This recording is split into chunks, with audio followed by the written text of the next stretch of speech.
One of the topics that is getting a lot of traction in North Carolina and Raleigh specifically where I live, and is probably a common discussion point in your community, is this idea of missing middle housing. And it's not a new concept, it's a typology of housing and a type of home that has been around for hundreds of years here in the United States and even longer overseas. And it really is this idea of looking at housing that isn't, mid-density, multi-story, multi-home structures and isn't single-family homes. Those are the two main types of housing, multifamily and single-family, that get built. But there's a whole spectrum of housing in between those two that typically isn't getting built these days. It used to, but that went away, and the book explains why. But that went away, and now it's considered missing, right? So it still exists, but it is not being built at anywhere near the scale that it used to.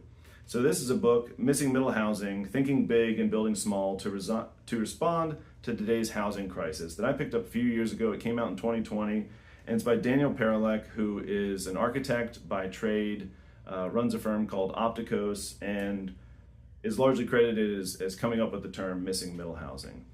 This book is not just for architects and designers, it's for developers, it's for urbanists, is for concerned community members, it is for elected officials, it is for town and municipal staff, anybody that has an interest, frankly, in affordability in their community.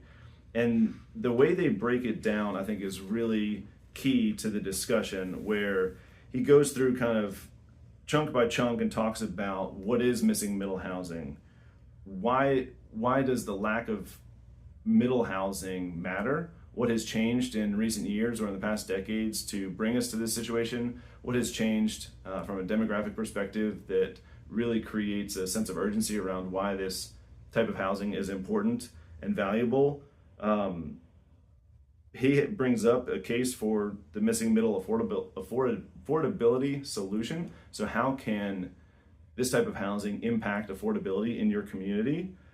They also talk about barriers to missing middle housing, which again is housing that used to exist and used to be built and was practically made illegal in many communities. So there's lots of barriers facing missing middle.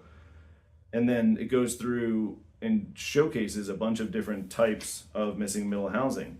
And one of the cool things that they do throughout is not only they show case studies, but they show a lot of really well laid out graphics that show not only kind of more finished product, but basic structures, basic outlines, basic massing studies that really break this fairly broad and fairly complex topic down into easy to digest chunks of a discussion around housing and why it's important. And again, everybody needs housing. And so if this is not a problem that we can solve soon, my community and your community is going to continue to have large problems around people and housing. So if you haven't yet, Missing Middle Housing is a book that I would highly, highly recommend you check out. It's fantastic. Again, it's easy to read. They go through financial case studies. They talk about the numbers. They talk about design. There's pictures, and there's a lot of great case studies and kind of explanations that not only show why it's important, what it is,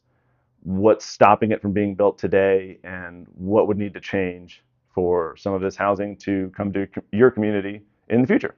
And I'd be willing to bet once you start understanding what missing middle housing is, as you explore your community, you'll see that it's already pretty much everywhere. So definitely check it out.